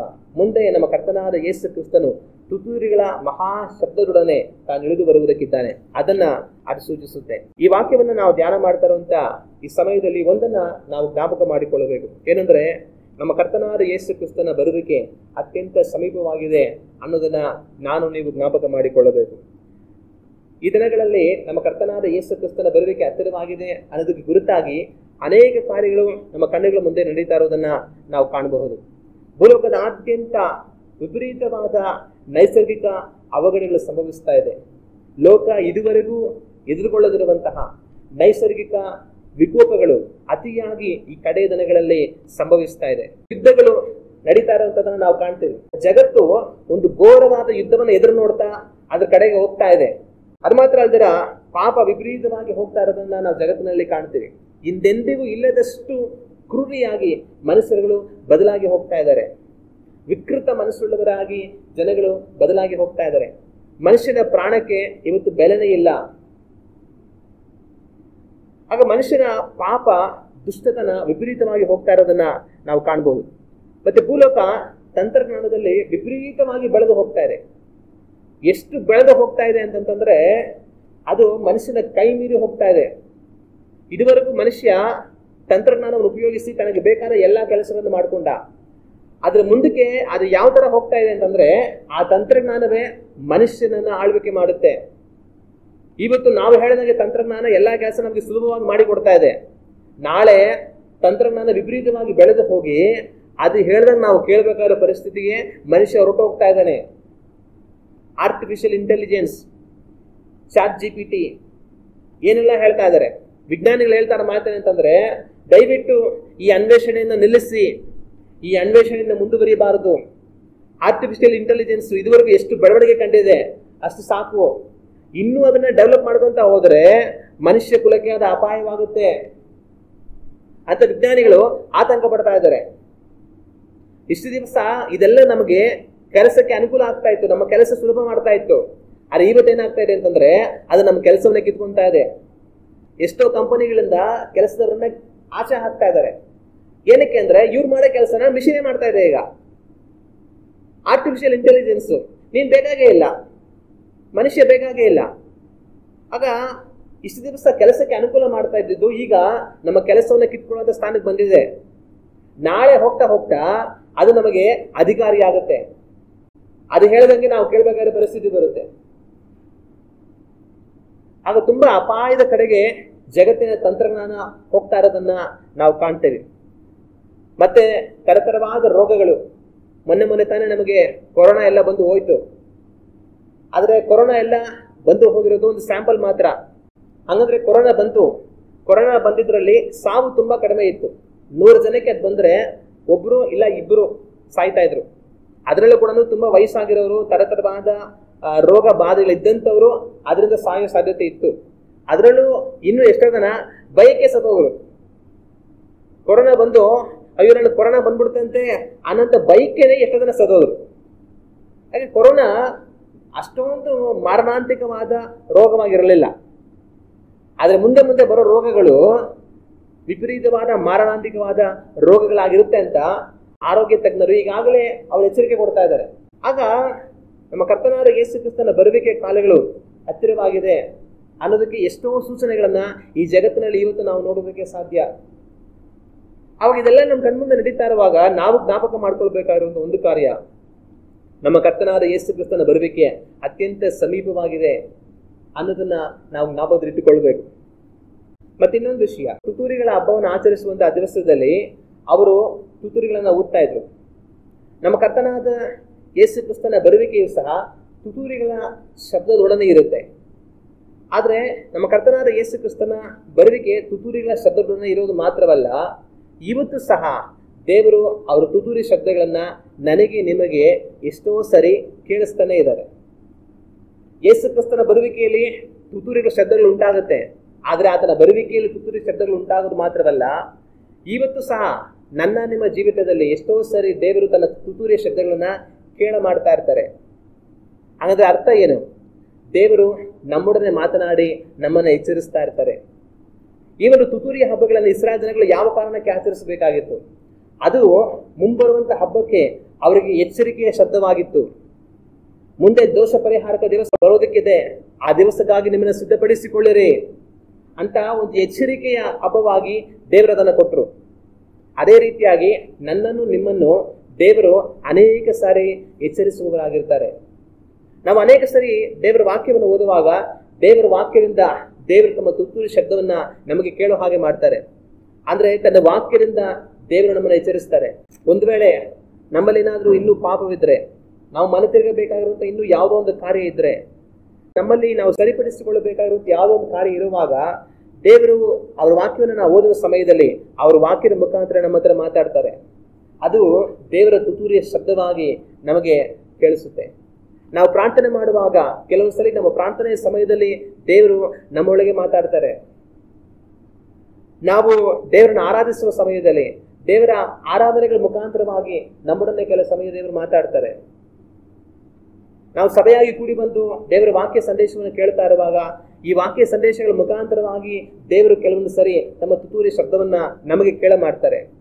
ಹಂಗಂದ್ರೆ ಅವರು ನಮಗೆ ಕೊಡಬೇಕಾಗುವಂತ ಎಚ್ಚರಿಕೆಯನ್ನ ಇವುಗಳ ಮುಖಾಂತರವಾಗಿ ಕೊಡುವಂತವರಾಗಿರ್ತಾರೆ. ಇನ್ನು ಎಷ್ಟೋ ಕಾರ್ಯಗಳ ಮುಖಾಂತರವಾಗಿ ದೇವರು ತಮ್ಮ ತುತ್ತೂರಿಯ ಶಬ್ದವನ್ನು ಅಂದ್ರೆ ತಮ್ಮ ಎಚ್ಚರಿಕೆಯನ್ನ ನನಗೂ ನಿಮಗೂ ತಲುಪಿಸ್ತಾನೆ ಇರ್ತಾರೆ. ನಾವು ಸರಿ ಮಾಡ್ಕೊಳ್ಬೇಕಾಗಿರುವ ಕಾರ್ಯಗಳು, ನಾವು ಮನೆ ತಿರುಗಬೇಕಾಗಿರುವ ಕಾರ್ಯಗಳು, ನಾವು ಬಿಟ್ಟು ಬಿಡಬೇಕಾಗಿರುವ ಕಾರ್ಯಗಳು, ನಾವು ಅನುಸರಿಸಬೇಕಾಗಿರುವ ಕಾರ್ಯಗಳು, ಯಾವ ರೀತಿಯಾಗಿ ನಾವು ಇನ್ನೂ ಕ್ರಿಸ್ತನ ಸ್ವಾರೂಪ್ಯವನ್ನ ಪಡೆಯೋದಕ್ಕೆ ಕಾರ್ಯಗಳನ್ನ ಮಾಡಬೇಕೋ ಅದನ್ನ ದೇವರು ನಮಗೆ ಗೋಚರಿಸ್ತಾನೆ ಇರ್ತಾರೆ. ಆತನನ್ನ ಸಂಧಿಸೋದಕ್ಕೂ ನಾವು ಸಿದ್ಧರಾಗುವ ಹಾಗೆ ದೇವರು ನಮಗೆ ತುತ್ತೂರಿಯ ಶಬ್ದಗಳನ್ನ ಕೇಳ ಮಾಡ್ತಾನೆ ಇರ್ತಾರೆ. ಆದ್ರೆ ಆ ಶಬ್ದಗಳು ನಮಗೆ ಕೇಳಿಸುವಾಗ ಆ ಶಬ್ದಕ್ಕೆ ನಾವು ಕಿವಿಗೊಟ್ಟು ಅದಕ್ಕೆ ನಾವು ಒಪ್ಪಿಸಿಕೊಟ್ಟು ನಾವು ನಡೆಯಬೇಕಾಗಿರುವಂಥದ್ದು ನಮಗೆ ಬಹಳ ಮುಖ್ಯ. ದೇವರು ಅವರ ವಾಕ್ಯದ ಮುಖಾಂತರವಾಗಲಿ, ಪ್ರಾರ್ಥನೆ ಮಾಡುವಾಗಲಿ, ದೇವರನ್ನ ಆರಾಧನೆ ಮಾಡುವ ಸಮಯದಲ್ಲಾಗಲಿ, ದೇವರ ವಾಕ್ಯ ಸಂದೇಶವನ್ನು ಕೇಳುವ ಸಮಯದಲ್ಲಾಗಲಿ, ಇನ್ನು ಯಾವುದೇ ಸಮಯದಲ್ಲಾಗಲಿ ದೇವರು ನಮ್ಮೊಡನೆ ಮಾತನಾಡುವಾಗ ಆ ಶಬ್ದಕ್ಕೆ ನಾವು ಕಿವಿಗೊಟ್ಟು ನಮ್ಮನ್ನ ದೇವರಿಗೆ ನಾವು ಒಪ್ಪಿಸಿಕೊಡಬೇಕು. ಹಲ್ಲೆಲೂಯ. ಅದಕ್ಕೆ ನಾವು ಗಮನವಾಗಿರಬೇಕು. ಮತ್ತೆ ಅದು ಮಾತ್ರ ಅಲ್ದರ ಇಸ್ರಾಯೇಲ್ ಜನಗಳು ಈ ತುತ್ತೂರಿಯ ಹಬ್ಬವನ್ನು ಆಚರಿಸಿ ಅವರು ತುತ್ತೂರಿಗಳನ್ನ ಊದುತ್ತಾ ಇದ್ರು. ಇವತ್ತು ತುತ್ತೂರಿ ಯಾರು? ಇಸ್ರಾಯೇಲ್ ಜನಗಳು ತುತ್ತೂರಿ ಹಬ್ಬವನ್ನು ಆಚರಿಸಿ ತುತ್ತೂರಿಗಳನ್ನ ಊದ್ತಾ ಇದ್ರು. ಇವತ್ತು ತುತ್ತೂರಿ ಯಾರು? ಇವತ್ತು ತುತ್ತೂರಿ ಯಾರು ಅಂತಂದ್ರೆ ನಾನು ನೀವೇ ಇವತ್ತು ತುತ್ತೂರಿ. ದೇವರು ನನ್ನನ್ನ ನಿಮ್ಮನ್ನ ತನ್ನ ತುತ್ತೂರಿಯಾಗಿ ಬಳಸಬೇಕಂತ ಇಷ್ಟಪಡ್ತಾರೆ. ಇಸ್ರಾಯೇಲ್ ಜನಗಳು ಆ ಹಬ್ಬವನ್ನು ಆಚರಿಸುವಾಗ ಆ ತುತ್ತೂರಿ ಶಬ್ದಗಳು ಬರುವಾಗ ಆ ಶಬ್ದ ಜನಗಳಿಗೆ ಒಂದು ಎಚ್ಚರಿಕೆಯ ಶಬ್ದವಾಗಿತ್ತು. ಮನ ತಿರುಗಿರಿ, ನಿಮ್ಮನ್ನ ಸರಿಪಡಿಸಿಕೊಳ್ಳಿರಿ, ಕರ್ತನ ಮಹಾದಿನ ಬರುವುದಕ್ಕಿದೆ, ಆ ದಿನವನ್ನು ಎದುರುಗೊಳ್ಳುವುದಕ್ಕಿಂತ ಮುಂಚೆ ನಿಮ್ಮನ್ನ ನೀವೇ ಪರೀಕ್ಷಿಸಿಕೊಂಡು ನೋಡಿ, ಅಸಡ್ಡೆಯಿಂದ ಇರಬೇಡಿರಿ, ಅಂತ ಇಸ್ರಾಯೇಲ್ ಜನಗಳಿಗೆ ಅದು ಒಂದು ಎಚ್ಚರಿಕೆಯ ಶಬ್ದವಾಗಿತ್ತು. ಇವತ್ತು ನನ್ನನ್ನ ನಿಮ್ಮನ್ನ ದೇವರು ತನ್ನ ತುತ್ತೂರಿಯಾಗಿ ಬಳಸಬೇಕಂತ ಇಷ್ಟಪಡ್ತಾರೆ. ನಾನು ನೀವು ದೇವರ ತುತ್ತೂರಿಯಾಗಿ ಇವತ್ತು ಈ ಲೋಕಕ್ಕೆ ದೇವರ ಶಬ್ದವನ್ನು ಕಳುಹಿಸಬೇಕಾಗಿದೆ. ಏನೆಂಬುದಾಗಿ, ನಿಮ್ಮ ಪಾಪಗಳಿಂದ ಮನೆ ತಿರುಗಿರಿ, ಯೇಸು ಕ್ರಿಸ್ತನಲ್ಲಿನ ಸುವಾರ್ತೆಯಲ್ಲಿ ನಂಬಿಕೆ ಇಡಿರಿ, ರಕ್ಷಣೆಯನ್ನು ಹೊಂದಿಕೊಳ್ಳುವಿರಿ, ಬರುವುದಕ್ಕಿರುವಂತಹ ದೇವರ ಕೋಪದಿಂದ ತಪ್ಪಿಸಿಕೊಳ್ಳುವುದಕ್ಕೆ ನಿಮ್ಮನ್ನು ಒಪ್ಪಿಸಿಕೊಡಿರಿ ಎಂಬುದಾಗಿ ದೇವರ ತುತ್ತೂರಿಯಾಗಿ ಇವತ್ತು ನಾನು ನೀವು ಈ ಲೋಕಕ್ಕೆ ಶಬ್ದ ಕೊಡಬೇಕಾಗಿದೆ. ನಮ್ಮನ್ನ ದೇವರು ತನ್ನ ತುತ್ತೂರಿಯಾಗಿ ಬಳಸಿಕೊಳ್ಳುವುದಕ್ಕೆ ದೇವರು ಇಷ್ಟಪಡ್ತಾರೆ. ಆಗ ಆವತ್ತು ಇಸ್ರಾಯೇಲ್ ಜನಗಳು ತುತ್ತೂರಿಯ ಹಬ್ಬವನ್ನು ಆಚರಿಸಿದ್ರು. ಇವತ್ತು ಆ ತುತ್ತೂರಿ ನಾನೇ ನೀವೇ ಆಗಿದ್ದೇವೆ. ನಾವು ದೇವರ ತುತ್ತೂರಿಗಳಾಗಿದ್ದು ಜನಗಳು ದೇವರ ಕಡೆಗೆ ತಿರುಗಿಕೊಳ್ಳುವ ಹಾಗೆ ಶಬ್ದವನ್ನು ಕೊಡಬೇಕು. ನಾವು ದೇವರ ತುತ್ತೂರಿಯಾಗಿದ್ದು ದೇವರ ಪರವಾಗಿ ನಾವು ಮಾತನಾಡುವಂತವರಾಗಿರಬೇಕು. ನಾವು ದೇವರ ತುತ್ತೂರಿಯಾಗಿ ಕೆಲಸವನ್ನು ಮಾಡಬೇಕು. ನಾವು ದೇವರ ವಾಕ್ಯವನ್ನು ಓದಿ ನೋಡುವಾಗ ಯೆಶಾಯನ ಬರೆದಂತ ಪ್ರವಾದನೆ ಪುಸ್ತಕ 58ನೇ ಅಧ್ಯಾಯ 1ನೇ ವಾಕ್ಯವನ್ನು ನಾವು ಓದಿ ನೋಡುವಾಗ ಈ ವಾಕ್ಯದಲ್ಲಿ ಈ ರೀತಿಯಾಗಿದೆ: ಗಂಟಲೆತ್ತಿ ಕೂಗು, ಸಂಕೋಚ ಪಡಬೇಡ, ಕೊಂಬಿನಂತೆ ದನಿಗೈದು ನನ್ನ ಜನರಿಗೆ ಅವರ ದ್ರೋಹವನ್ನು ತಿಳಿಸು, ಯಾಕೋಬ ವಂಶದವರಿಗೆ ಅವರ ಪಾಪಗಳನ್ನು ಅರಿವು. ಇಲ್ಲಿ ದೇವರು ಯೆಶಾಯ ಪ್ರವಾದಿ ಹತ್ರ ಮಾತಾಡ್ತಾರೆ. ಯೆಶಾಯ ಪ್ರವಾದಿ ಹತ್ರ ದೇವರು ಮಾತಾಡಿ ಏನ್ ಹೇಳ್ತಾರೆ ಅಂದ್ರೆ, ಗಂಟಲೆತ್ತಿ ಕೂಗು, ಸಂಕೋಚ ಪಡಬೇಡ, ನೀನ್ ದೊಡ್ಡ ಶಬ್ದದಿಂದ ಮಾತನಾಡೋದಕ್ಕೆ ಸಂಕೋಚ ಪಡಬೇಡ, ಕೊಂಬಿನಂತೆ ದನಿಗೈದು ನನ್ನ ಜನರಿಗೆ ಅವರ ದ್ರೋಹವನ್ನು ತಿಳಿಸು. ಕೊಂಬಿನಂತೆ ದನಿಗೈದು ಅಂತ ದೇವರು ಹೇಳ್ತಾರೆ. ಕೊಂಬಿನಂತೆ ಧ್ವನಿಗೈದು ಅಂದ್ರೆ ಅರ್ಥ ಏನು? ಕೊಂಬಿಗೆ ತುತ್ತೂರಿ ಅಂತ ಅರ್ಥ. ತುತ್ತೂರಿಗೆ ಇನ್ನೊಂದು ಶಬ್ದ ಅವ್ರ ಕೊಂಬು ಅಂತ ಕೂಡ ಬಳಸೋರು. ಆಗ ತುತ್ತೂರಿಯ ಹಾಗೆ ನೀನು ಶಬ್ದ ಮಾಡಿ ನನ್ನ ಜನರಿಗೆ ಅವರ ದ್ರೋಹವನ್ನು ತಿಳಿಸು, ಯಾಕೋಬ ವಂಶದವರಿಗೆ ಅವರ ಪಾಪಗಳನ್ನ ಅರುಗು ಅಂತ ದೇವರು ಯೆಶಾಯ ಪ್ರವಾದಿಗೆ ಹೇಳ್ತಾರೆ. ಆಗ ದೇವರು ಯೆಶಾಯ ಪ್ರವಾದಿಯನ್ನ ತನ್ನ ತುತ್ತೂರಿಯಾಗಿ ಬಳಸ್ಕೊಂಡ್ರು. ಇವತ್ತು ನನ್ನನ್ನು ನಿಮ್ಮನ್ನು ತನ್ನ ತುತ್ತೂರಿಯಾಗಿ ಬಳಸ್ಕೊಳ್ಬೇಕಂತ ಹೇಳಿ ದೇವರು ಇಷ್ಟಪಡ್ತಾರೆ. ನಾನು ನೀವು ದೇವರ ಕೈಯಲ್ಲಿನ ತುತ್ತೂರಿಯಾಗಿದ್ದು ಈ ಲೋಕಕ್ಕೆ ಇವತ್ತು ಶಬ್ದ ಕೊಡಬೇಕು. ಯೇಸು ಕ್ರಿಸ್ತನು ಹೇಳಿದ ಮಾತು, ನೀವು ಕಿವಿಯಲ್ಲಿ ಕೇಳುವಂಥದ್ದನ್ನ ಮಾಳಿಗೆಯಲ್ಲಿ ಸಾರಿರಿ ಎಂಬುದಾಗಿ ಹೇಳಿದರು. ನಾವು ದೇವರ ತುತ್ತೂರಿಯಾಗಿ ಮಾಳಿಗೆಯಲ್ಲಿ ದೊಡ್ಡ ಶಬ್ದವಾಗಿ ಜನಗಳಿಗೆ ಅದನ್ನ ಸಾರುವಂತವರುಗಳಾಗಿ ಇರಬೇಕು. ನಾನು ನೀವಿವತ್ತು ದೇವರ ಸ್ವರವಾಗಿ ದೇವರ ತುತ್ತೂರಿಯಾಗಿ ಈ ಲೋಕಕ್ಕೆ ಶಬ್ದವನ್ನು ಕೊಡಬೇಕು. ಮುಂಬರುವಂತ ದೇವರ ಕೋಪಕ್ಕೆ ನಿಮ್ಮನ್ನು ತಪ್ಪಿಸಿಕೊಳ್ಳಿರಿ, ಸುವಾರ್ತೆಯಲ್ಲಿ ನಂಬಿಕೆ ಇಡಿರಿ, ನಿಮ್ಮ ಪಾಪಗಳಿಗೆ ಮನ ತಿರುಗಿರಿ, ಯೇಸು ಕ್ರಿಸ್ತನ ಮುಖಾಂತರ ದೇವರೊಟ್ಟಿಗೆ ಸಮಾಧಾನವಾಗಿರಿ ಎಂಬುದಾಗಿ ಈ ಲೋಕಕ್ಕೆ ನಾವು ತುತ್ತೂರಿಯ ಶಬ್ದವಾಗಿ ಧ್ವನಿ ಕೊಡುವಂತವರುಗಳಾಗಿ ಇರಬೇಕು. ಇವತ್ತು ನಾನು ನೀವು ಆ ರೀತಿಯಾಗಿದ್ದೇವಾ? ನಾವು ದೇವರ ತುತ್ತೂರಿಯಾಗಿ ಈ ಲೋಕದಲ್ಲಿ ಜೀವಿಸ್ತಾ ಇದ್ದೇವಾ? ಒಂದು ಕ್ಷಣ ನಮ್ಮನ್ನು ನಾವು ಯೋಚನೆ ಮಾಡಿ ನೋಡಬೇಕು. ನಾವು ರಕ್ಷಣೆ ಹೊಂದಿ ದೇವರೇ ಸ್ತೋತ್ರ ಅಂತ ನಮ್ಮ ಪಾಡಿಗೆ ನಾವು ಜೀವನ ಮಾಡಿಕೊಂಡು ಹೋಗಬೇಕಂತ ಹೇಳಿ ದೇವರು ನಮ್ಮನ್ನ ಕರೆದಿಲ್ಲ. ಯೇಸು ಕ್ರಿಸ್ತನ ಅಪೊಸ್ತಲರಿಗೆ ಹೇಳಿದ ಮಾತು, ನೀವು ಯೆರೂಸಲೇಮಿನಲ್ಲಿಯೂ ಯೂದಾಯದಲ್ಲಿಯೂ ಸಮಾರ್ಯದಲ್ಲಿಯೂ ಲೋಕದ ಕಟ್ಟ ಕಡೆಯವರೆಗೂ ನನಗೆ ಸಾಕ್ಷಿಗಳಾಗಿರಬೇಕು ಅಂತ ಹೇಳಿದ್ರು. ನೀವು ನನ್ನವರಂತ ಹೇಳಿ ಇಡೀ ಜಗತ್ತಿಗೆ ಗೊತ್ತಾಗಬೇಕು. ನನ್ನ ಸುವಾರ್ತೆಯನ್ನು ನೀವು ಎಲ್ಲಾ ಜನಗಳಿಗೆ ತಿಳಿಸಬೇಕೆಂಬುದಾಗಿ ಯೇಸು ಕ್ರಿಸ್ತನು ಹೇಳಿದರು. ದೀಪವನ್ನು ಹಚ್ಚಿ ಅದನ್ನ ಕೊಳಗದ ಒಳಗಡೆ ಇಡೋದಿಲ್ಲ, ಅದನ್ನ ಹಚ್ಚಿ ಮನೆಯಲ್ಲಿ ದೀಪ ಸ್ತಂಭದ ಮೇಲೆ ಇಡ್ತಾರೆ, ಗೋಡೆಯ ಮೇಲೆ ಇಡ್ತಾರೆ. ಆಗ ಅದು ಎಲ್ಲರಿಗೂ ಬೆಳಕು ಕೊಡುತ್ತೆ ಅಂತ ಹೇಳಿದ್ರು. ಆಗ ನಾನು ನೀವು ರಕ್ಷಣೆ ಹೊಂದಿ ಅದನ್ನ ಒಳಗಡೆಯಲ್ಲಿ ಮುಚ್ಚಿಡುವಂತವರಾಗಿ ಅಲ್ಲ, ಆದ್ರೆ ದೀಪ ಸ್ತಂಭದಲ್ಲಿ ಇರುವಂತವರುಗಳಾಗಿ ಜೀವಿಸಬೇಕು. ಯೇಸು ಕ್ರಿಸ್ತನ ಮುಖಾಂತರ ಇರುವಂತಹ ರಕ್ಷಣೆಯನ್ನ ನಾವು ಎಲ್ಲರಿಗೂ ಪ್ರಕಟಿಸುವಂತವರುಗಳಾಗಿರಬೇಕು. ಹಲ್ಲೆಲೂಯಾ. ದೇವರ ತುತ್ತೂರಿಯ ಧ್ವನಿಯಾಗಿ ಯೇಸು ಕ್ರಿಸ್ತನಿರುವಂತಹ ರಕ್ಷಣೆಯನ್ನ ಎಲ್ಲಾ ಜನಗಳಿಗೆ ನಾವು ಪ್ರಕಟಿಸುವಂತವರಾಗಿರಬೇಕು. ಆದ್ರೆ ಒಬ್ಬನು ತುತ್ತೂರಿಯಿಂದ ಬರುವಂತಹ ಶಬ್ದವನ್ನು ಕೇಳಿ ಎಚ್ಚರಗೊಂಡರೆ ಅವನಿಗೆ ಒಳ್ಳೆಯದು. ಆದ್ರೆ ಎಚ್ಚರಗೊಂಡಿಲ್ಲ ಅಂದ್ರೆ ತುತ್ತೂರಿ ಏನ್ ಮಾಡೋದಕ್ಕಾಗೋದಿಲ್ಲ. ತಪ್ಪು ತುತ್ತೂರಿದಲ್ಲ, ತಪ್ಪು ಅವಂದೇ. ಅವನ ಕಿವಿಗೆ ಆ ಧ್ವನಿ ಕೇಳಿ ಅವನು ಎಚ್ಚರಗೊಳ್ಳಲಿಲ್ಲ, ಅವನ ನಾಶನಕ್ಕೆ ಅವನೇ ಕಾರಣ. ಆದ್ರೆ ತುತ್ತೂರಿನೇ ಶಬ್ದ ಕೊಟ್ಟಿಲ್ಲ ಅಂದ್ರೆ ನಾಶವಾಗುವಂತವರಿಗೆ ನಾಶಕ್ಕೆ ಯಾರು ಕಾರಣ? ಆ ತುತ್ತೂರಿನೇ ಕಾರಣ. ಆಗ ತೀರ್ಪು ಯಾರ ಮೇಲೆ ಬರುತ್ತೆ? ಆ ತುತ್ತೂರಿಯ ಮೇಲೆ ಬರುತ್ತೆ. ನಾನು ನೀವು ಈ ಲೋಕಕ್ಕೆ ರಕ್ಷಣೆಯ ವಾರ್ತೆಯನ್ನ ತಲುಪಿಸಬೇಕಾಗಿರುವ ಜವಾಬ್ದಾರಿ ನಮಗಿದೆ. ಆದ್ರೆ ನಾನು ನೀವು ರಕ್ಷಣೆ ಹೊಂದಿಕೊಂಡು ದೇವರೇ ಸ್ತೋತ್ರ ಅಂತ ನಮ್ಮ ಪಾಡಿಗೆ ನಾವು ಜೀವಿಸಿ ಹೊರಟು ಹೋಗುವುದಕ್ಕಾಗಿ ಕರೆಯಲ್ಪಟ್ಟವರಲ್ಲ. ಈ ರಕ್ಷಣೆಯ ವಾರ್ತೆಯನ್ನ ಎಲ್ಲಾ ಜನಗಳಿಗೆ ತಿಳಿಸುವುದಕ್ಕಾಗಿ ಕರೆಯಲ್ಪಟ್ಟವರು.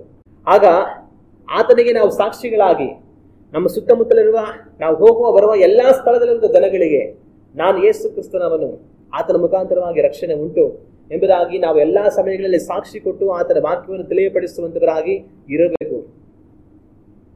ಅದರ ನಿಮಿತ್ತ ನಮಗೆ ಪಾಠಗಳು ಬರಬಹುದು, ಅವಮಾನ ಬರಬಹುದು, ನಿಂದನೆಗಳು ಬರಬಹುದು, ಜನಗಳು ನಮ್ಮನ್ನು ತಳ್ಳಿ ಹಾಕಬಹುದು. ಏನೇ ನಮಗೆ ಎದುರಾದರೂ ನಾನು ಯೇಸುವಿನವನು ಅಂತ ಹೇಳುವುದಕ್ಕೆ ಯಾವತ್ತೂ ನಾವು ಹಿಂಜರಿಯಬಾರದು. ಆದ್ರೆ ನಾವು ಕೊಡುವಂತ ಸಾಕ್ಷಿಯನ್ನ ಕೇಳಿ ಯೇಸು ಕ್ರಿಸ್ತನಲ್ಲಿ ಒಬ್ಬನು ವಿಶ್ವಾಸ ಇಟ್ಟರೆ ರಕ್ಷಣೆ ಹೊಂದಿಕೊಳ್ಳುತ್ತಾನೆ. ಆದ್ರೆ ಯೇಸು ಕ್ರಿಸ್ತನು ಹೇಳಿದ ಮಾತು ನಂಬದೇ ಹೋದರೆ ದಂಡನೆಯನ್ನು ಹೊಂದುವನಂತ ಹೇಳಿ. ಆದ್ರೆ ನಮ್ಮ ಕೆಲಸ ನಾವು ಮಾಡುವಂತವர்களಾಗಿ ಇರಬೇಕು. ಇವತ್ತು ಒಂದು ಕ್ಷಣ ನಮ್ಮನ್ನು ನಾವು ಯೋಚನೆ ಮಾಡಿ ನೋಡೋಣ. ನಾವು ರಕ್ಷಣೆ ಹೊಂದಿದ್ದೇವೆ, ದೇವರಿಗೆ ಸ್ತೋತ್ರ. ಆದ್ರೆ ದೇವರ ತುತ್ತೂರಿಯಾಗಿ ನಾವು ಇನ್ನೊಬ್ಬರಿಗೆ ಆ ರಕ್ಷಣೆಯ ವಾರ್ತೆಯನ್ನು ತಲುಪಿಸ್ತಾ ಇದ್ದೀವಾ ಇಲ್ಲವಾ ನಾವು ಯೋಚನೆ ಮಾಡೋಣ. ಸುಮ್ಮನೆ ಇದ್ರೆ ತುತ್ತೂರಿಗೆ ಅರ್ಥ ಇಲ್ಲ. ಅದರಿಂದ ದೊಡ್ಡ ಶಬ್ದ ಬಂದ್ರೇನೆ ಅದಕ್ಕೆ ಅರ್ಥ. ಶಬ್ದ ಬರದಿರುವಂತ ತುತ್ತೂರಿಯನ್ನು ಯಾರು ಇಟ್ಕೊಂಡಿರ್ತಾರೆ? ಶಬ್ದ ಬರದಂತ ತುತ್ತೂರಿಯನ್ನು ಏನ್ ಮಾಡ್ತಾರೆ? ಇದು ಇಟ್ಕೊಂಡು ಪ್ರಯೋಜನ ಇಲ್ಲ, ಇದನ್ನ ಬಿಸಾಕ್ರಿಂದ ಬಿಸಾಕ್ತಾರೆ. ಆದ್ರೆ ಶಬ್ದ ಕೊಡುವಂತ ತುತ್ತೂರಿಯನ್ನ ಯಾವಾಗಲೂ ಬಳಸ್ತಾರೆ. ನಾನು ನೀವು ದೇವರ ಸುವಾರ್ತೆಯನ್ನು ಇತರಿಗೆ ತಿಳಿಯಪಡಿಸುವಂತವர்களಾಗಿ ಇರಬೇಕು. ಮೌನವಾಗಿ ಇರುವಂತ ತುತ್ತೂರಿಯಾಗಿ ನಾವಿರಬಾರದು. ಅದು ಈ ಲೋಕದ ಜನಗಳಿಗೆ ಸಾಕ್ಷಿ. ಇಸ್ರಾಯೇಲ್ ಜನಗಳು ತುತ್ತೂರಿಯ ಹಬ್ಬವನ್ನು ಆಚರಿಸುವಾಗ ಆ ಶಬ್ದ ಇಸ್ರಾಯೇಲ್ ಜನಗಳಿಗೆ ಒಂದು ಸಾಕ್ಷಿ, ಆ ಶಬ್ದ ಇಸ್ರಾಯೇಲ್ ಜನಗಳಿಗೆ ಒಂದು ಎಚ್ಚರಿಕೆ. ಅದೇ ರೀತಿಯಾಗಿ ನಾನು ನೀವು ಯೇಸು ಕ್ರಿಸ್ತನ ವಿಷಯವಾಗಿ ಇರುವಂತಹ ಸುವಾರ್ತೆಯನ್ನು ಇನ್ನೊಬ್ಬರಿಗೆ ತಿಳಿಯಪಡಿಸುವಾಗ ಅದು ಅವರಿಗೆ ಒಂದು ಎಚ್ಚರಿಕೆ. ಅವರ ಪಾಪಗಳಿಂದ ಮನೆ ತಿರುಗಿ ಸುವಾರ್ತೆಯನ್ನು ನಂಬಿ ರಕ್ಷಣೆ ಹೊಂದಿ ನಿತ್ಯ ಜೀವನ ಪಡೆದುಕೊಳ್ಳಬೇಕು ಎನ್ನುವುದಕ್ಕೆ ಒಂದು ಎಚ್ಚರಿಕೆ. ಅದನ್ನು ಅಂಗೀಕರಿಸುವುದು ಅಂಗೀಕರಿಸದೆ ಹೋಗುವುದು ಅವರ ಮೇಲಿದೆ. ಆದರೆ ಅದನ್ನ ಪ್ರಕಟಿಸಬೇಕಾಗಿರುವಂತ ಜವಾಬ್ದಾರಿ ನನಗೆ ನಿಮಗೆ ಇದೆ. ನಾವೆಲ್ಲ ಎದ್ದು ನಿಂತು ಕಣ್ಣುಗಳನ್ನು ಮುಚ್ಚಿ ನಮ್ಮ ಕರ್ತನಾದ ದೇವರನ್ನು ನೋಡಿ ಪ್ರಾರ್ಥನೆ ಮಾಡೋಣ. ಇಸ್ರಾಯೇಲ್ ಜನಗಳು ತುತ್ತೂರಿಯ ಹಬ್ಬವನ್ನು ಆಚರಿಸುವಕ್ಕೆ ದೇವರವರಿಗೆ ತಿಳಿಸಿದರು. ಅದು ನಮ್ಮ ಕರ್ತನಾದ ಯೇಸು ಕ್ರಿಸ್ತನು ತುತ್ತೂರಿಗಳ ಮಹಾ ಶಬ್ದದೊಡನೆ ಇಳಿದು ಬರುತ್ತಾನೆ ಎನ್ನುವುದಕ್ಕೆ ಗುರುತಾಗಿದೆ. ಬರುವುದಕ್ಕಿರುವ ಆತನನ್ನು ಸಂಧಿಸುವುದಕ್ಕಾಗಿ ನಮ್ಮನ್ನು ನಾವು ಎಲ್ಲ ರೀತಿಯಲ್ಲಿಯೂ ಸಿದ್ಧಪಡಿಸಿಕೊಳ್ಳೋಣ. ಅದು ಮಾತ್ರವಲ್ಲದೆ ಬರುವುದಕ್ಕಿರುವ ಆತನ ಕುರಿತಾದ ಸಮಾಚಾರವನ್ನ ದೇವರ ತುತ್ತೂರಿಯಾಗಿ ಎಲ್ಲಾ ಜನಗಳಿಗೂ ಎಚ್ಚರಿಕೆಯಾಗಿ ಸಾರುವಂತಹ ಜವಾಬ್ದಾರಿ ಒಂದು ನಮ್ಮ ಮೇಲಾಗಿದೆ. ಅದರಿಂದ ನಾವು ಆತನಿಗಾಗಿ ಸಾಕ್ಷಿಯಾಗಿ ಜೀವಿಸುತ್ತಾ ಆತನಲ್ಲಿನ ರಕ್ಷಣೆ ಕುರಿತಾದ ಸಾಕ್ಷಿಯನ್ನ ಸುವಾರ್ತೆಯನ್ನು ಇತರರಿಗೆ ತಿಳಿಯಪಡಿಸುವಂತವர்களಾಗಿ ನಾವು ಇರೋಣ. ನಮ್ಮನ್ನು ಬಹಳವಾಗಿ ಪ್ರೀತಿಸುವ ಪರಲೋಕದ ನಮ್ಮ ತಂದೆಯೇ, ನಮ್ಮ ಕರ್ತನಾದ ಯೇಸು ಕ್ರಿಸ್ತನ ನಾಮದಲ್ಲಿ ಈ ಒಂದು ಮಧ್ಯಾಹ್ನದಲ್ಲಿ ನಿಮ್ಮನ್ನು ನೋಡಿ ಪ್ರಾರ್ಥಿಸುತ್ತೇವೆ. ಇಸ್ರಾಯೇಲ್ ಜನಗಳು ತುತ್ತೂರಿಯ ಹಬ್ಬಗಳನ್ನು ಆಚರಿಸುವುದಕ್ಕಾಗಿ ನೀವು ಹೇಳಿದರೆ ಅದು ಮುಂಬರುವಂತ ಒಂದು ಮಹಾ ಹಬ್ಬಕ್ಕೆ ಸಿದ್ಧತೆಯಾಗಿ ಎಚ್ಚರಿಕೆಯಾಗಿ ಅವರಿಗೆ ಇಡಲ್ಪಟ್ಟಿತ್ತು. ಅದರ ಹಾಗೆ ನಮ್ಮ ಕರ್ತನಾದ ಯೇಸು ಕ್ರಿಸ್ತನು ತುತ್ತೂರಿಗಳ ಮಹಾ ಶಬ್ದದೊಡನೆ ತಾನು ಇಳಿದು ಬರುತ್ತಾನೆ. ಅದಕ್ಕಾಗಿ ನಿಮಗೆ ಸ್ತೋತ್ರ. ಬರುವುದಕ್ಕಿರುವ ಆತನನ್ನು ಸಂಧಿಸುವುದಕ್ಕಾಗಿ ನಾವು ಯಾವಾಗಲೂ ಸಿದ್ಧರಾಗಿ ಆಯುಧವಾಗಿ ಜೀವಿಸುವವர்களಾಗಿ ನಾವು ಇರುವ ಹಾಗೆ ನಮಗೆ ಸಹಾಯ ಮಾಡಿರಿ ತಂದೆಯೇ. ಈ ದಿವಸಗಳಲ್ಲಿಯೂ ಹಗಲು ರಾತ್ರಿ ನಿಮ್ಮ ತುತ್ತೂರಿಯ ಶಬ್ದಗಳು ನಮ್ಮಲ್ಲಿ ಕೇಳುತ್ತಲೇ ಅವೆ. ನಿಮ್ಮ ವಾಕ್ಯಗಳನ್ನು ಓದುವಾಗಲೂ, ಪ್ರಾರ್ಥಿಸುವಾಗಲೂ, ನಿಮ್ಮನ್ನು ಆರಾಧಿಸುವಾಗಲೂ, ನಿಮ್ಮ ವಾಕ್ಯ ಸಂದೇಶಗಳನ್ನು ಕೇಳುವಾಗಲೂ, ಇನ್ನು ಹಲವು ರೀತಿಗಳಲ್ಲಿ ತಂದೆಯೇ ನಿಮ್ಮ ಎಚ್ಚರಿಕೆಯ ಶಬ್ದಗಳನ್ನು ನಮ್ಮ ಕಿವಿಗಳಲ್ಲಿ ನೀವು ಮೊಳೆಯಿಸುತ್ತಲೇ ಇದ್ದೀರಿ. ಆ ಕಾರ್ಯಗಳಿಗೆ, ಆ ಶಬ್ದಕ್ಕೆ ನಾವು ಕಿವಿಗೊಟ್ಟು ತಂದೆಯೇ ನಮ್ಮನ್ನು ಎಚ್ಚರಿಕೆಯಾಗಿ ಬರಲಿರುವ ಆತನನ್ನು ಸಂಧಿಸುವುದಕ್ಕಾಗಿ ನಮ್ಮನ್ನು ಸಿದ್ಧಪಡಿಸಿಕೊಳ್ಳಲು ಸಹಾಯವನ್ನು ಮಾಡಿರಿ. ನಮ್ಮ ಕರ್ತನಾದ ಯೇಸು ಕ್ರಿಸ್ತನ ಸ್ವಾರೂಪ್ಯವನ್ನು ಧರಿಸಿದವர்களಾಗಿ ಜೀವಿಸಲು ನಮಗೆ ಸಹಾಯವನ್ನು ಮಾಡಿರಿ.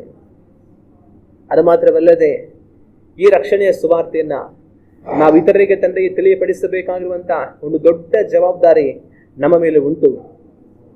ಒಂದು ತುತ್ತೂರಿ ಯಾವ ರೀತಿಯಾಗಿ ಧ್ವನಿ ಕೊಟ್ಟು ಅನೇಕರಿಗೆ ತನ್ನ ಶಬ್ದವನ್ನು ಕೇಳ ಮಾಡುತ್ತದೋ ಅದರ ಹಾಗೆ ನಾವು ನಿಮ್ಮ ತುತ್ತೂರಿಯಾಗಿದ್ದು ನಮ್ಮ ಕರ್ತನಾದ ಯೇಸು ಕ್ರಿಸ್ತನ ರಕ್ಷಣೆ ಕುರಿತಾದ ಸುವಾರ್ತೆಯನ್ನ ಇತರಗಳಿಗೆ ತಂದೆಗೆ ನಾವು ಸಾಕ್ಷಿಯಾಗಿ ತಿಳಿಯಪಡಿಸಬೇಕು. ಮುಂಬರುವಂತಹ ದೈವ ಕೋಪದಿಂದ ತಪ್ಪಿಸಲ್ಪಡುವುದಕ್ಕೆ ಜನಗಳನ್ನು ಎಚ್ಚರಿಸಬೇಕು. ಯೇಸು ಕ್ರಿಸ್ತನ ರಕ್ಷಣೆಯನ್ನು ಹೊಂದಿಕೊಂಡು ನಿತ್ಯ ಜೀವನ ಪಡೆದುಕೊಳ್ಳುವ ಹಾಗೆ ಜನಗಳನ್ನು ನಾವು ಎಚ್ಚರಿಸಬೇಕು. ನಿಮ್ಮ ತುತೂರಿಯಾಗಿ ನಾವು ಈ ಲೋಕದಲ್ಲಿ ಜೀವಿಸಬೇಕು. ಯೆಶಾಯನಿಗೆ ಕೊಂಬಿನ ಹಾಗೆ ಧ್ವನಿ ಎತ್ತಿ ನನ್ನ ಜನಗಳಿಗೆ ಅವರ ಪಾಪವನ್ನು ಅರುಹು ಎಂಬುದಾಗಿ ಹೇಳಿದರಲ್ಲ, ನಾವು ಸಹ ತಂದೆಯೇ ಕೊಂಬಿನ ಹಾಗೆ ಧ್ವನಿ ಎತ್ತಿ ತಮ್ಮ ಪಾಪಗಳಿಂದ ಮನ ತಿರುಗುವ ಹಾಗೆ ಜನಗಳನ್ನು ನಿಮ್ಮ ಕಡೆಗೆ ಕರೆಯಬೇಕು. ರಕ್ಷಣೆಯನ್ನು ಹೊಂದಿಕೊಳ್ಳುವ ಹಾಗೆ ಜನಗಳನ್ನು ನಿಮ್ಮ ಕಡೆಗೆ ಕರೆಯಬೇಕು. ಮೌನವಾಗಿರುವಂತಹ ತುತೂರಿಯಿಂದ ಪ್ರಯೋಜನವಿಲ್ಲ. ಅದನ್ನ ಹೊರಗಡೆ ಬೆಂಕಿಗೆ ಹಾಕಿ ಸುಟ್ಟು ಬಿಡುವರು. ಆದರೆ ಧ್ವನಿ ಕೊಡುವಂತಹ ತುತೂರಿಯನ್ನ ಇನ್ನು ಹೆಚ್ಚಾಗಿ ಬಳಸುವರು. ಕರ್ತನೆ, ನಾವು ಮೌನವಾಗಿರುವುದಕ್ಕಾಗಿ ಕರೆಯಲ್ಪಟ್ಟವರಲ್ಲ, ನೀನಂತೂ ಸುಮ್ಮನಿರದೆ ಮಾತನಾಡುತ್ತಲೇ ಇರು ಎಂಬುದಾಗಿ ಪೌಲನಿಗೆ ನಿಮ್ಮ ವಾಕ್ಯದಲ್ಲಿ ತಿಳಿಯಪಡಿಸಿದರೆ, ಯಾವನು ನಿನ್ನ ಮೇಲೆ ಬಿದ್ದು ಕೇಡು ಮಾಡುವುದಿಲ್ಲ ಎಂಬುದಾಗಿ ಹೇಳಿದರೆ, ತಂದೆಯೇ ನಾವು ಸುಮ್ಮನಿರದೆ ತಂದೆಯೇ ಮಾತನಾಡುತ್ತಲೇ ಇರುವವರುಗಳಾಗಿ, ನಿಮ್ಮ ಸುವಾರ್ತೆಯನ್ನು ಪ್ರಕಟಿಸುತ್ತಲೇ ಇರುವವರುಗಳಾಗಿ ಜೀವಿಸುವುದಕ್ಕೆ ಸಹಾಯ ಮಾಡಿದರೆ, ನೀವು ಕಿವಿಗಳಲ್ಲಿ ಕೇಳುವುದನ್ನ ಮಾಳಿಗೆಗಳ ಮೇಲೆ ನಿಂತು ಸಾರಿರಿ ಎಂಬುದಾಗಿ ಹೇಳಿದರೆ, ಎಸ್ತೇರಳಿಗೆ ನೀನು ಸುಮ್ಮನಿದ್ದರೆ ಸಹಾಯ ಬೇರೊಂದು ಕಡೆಯಿಂದ ಬರುವುದು, ನೀನು ನಾಶವಾಗಿ ಹೋಗುವಿ ಎಂಬುದಾಗಿ ಹೇಳಿದರೆ, ತಂದೆಯೇ ನಾವು ಸುಮ್ಮನಿದ್ದು ನಾಶವಾಗಿ ಹೋಗಬಾರದು. ತನಗಿದ್ದಂತಹ 1 ರೂಪಾಯಿಯನ್ನ ತಂದೆಯೇ ಮುಚ್ಚಿಟ್ಟು ಆನಂತರ ಅದನ್ನು ತೆಗೆದುಕೊಟ್ಟವನು ಬಹುಮಾನವನ್ನು ಹೊಂದಲಿಲ್ಲ, ನಾಶನವನ್ನು ಹೊಂದಿಕೊಂಡನು. ಈ ರಕ್ಷಣೆಯ ಸುವಾರ್ತೆಯನ್ನು ಇತರಗಳಿಗೆ ತಿಳಿಯಪಡಿಸಲೇಬೇಕು. ತಂದೆಯೇ ಅದರ ಹಾಗೆ ಈ ಸುವಾರ್ತೆಯನ್ನು ಮತ್ತೊಬ್ಬರಿಗೆ ತಲುಪಿಸುವ ಹಾಗೆ ನಮಗೆ ಸಹಾಯವನ್ನು ಮಾಡಿರಿ. ದೀಪಸ್ತಂಭದ ಮೇಲಿರುವಂತಹ ದೀಪದ ಹಾಗೆ ನಾವು ಜೀವಿಸಬೇಕು.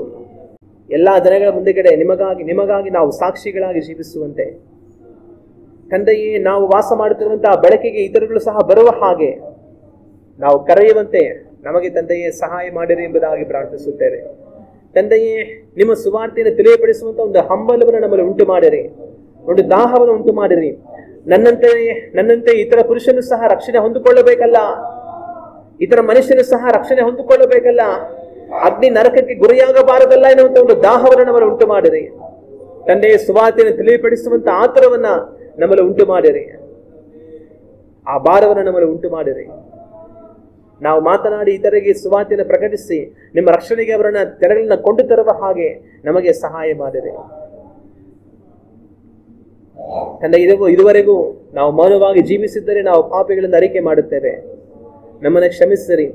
ತಂದೆಯ ಮೌನವಾಗಿ ಅಲ್ಲ, ಸುವಾರ್ತೆಯನ್ನು ತಿಳಿಯಪಡಿಸುವಂತೆ ನಮಗೆ ಸಹಾಯ ಮಾಡಿರಿ. ಹೇಗಾದರೂ ನಿಮಗಾಗಿ ತಂದೆಯೇ ಆತ್ಮಗಳನ್ನು ಈ ಲೋಕದಲ್ಲಿ ಸಂಪಾದಿಸುವಂತೆ ನಮಗೆ ತಂದೆಯ ಬಲವನ್ನು ಕೊಡಿರಿ. ನಿಮ್ಮ ತುತೂರಿಯಾಗಿ ಜೀವಿಸಲು ನಮಗೆ ಸಹಾಯ ಮಾಡಿರಿ. ತಂದೆಯೇ, ನಿಮ್ಮ ಬಲವುಳ್ಳ ಹಸ್ತದಲ್ಲಿ ನಮ್ಮನ್ನು ತಗ್ಗಿಸುತ್ತೆ ಒಪ್ಪಿಸಿಕೊಡುತ್ತೇವೆ. ನಮ್ಮ ಕರ್ತನಾದ ಯೇಸು ಕ್ರಿಸ್ತನ ನಾಮದಲ್ಲಿ ಬೇಡುತ್ತಿದ್ದೇವೆ, ಪರಲೋಕದ ನಮ್ಮ ತಂದೆಯೇ, ಆಮೆನ್.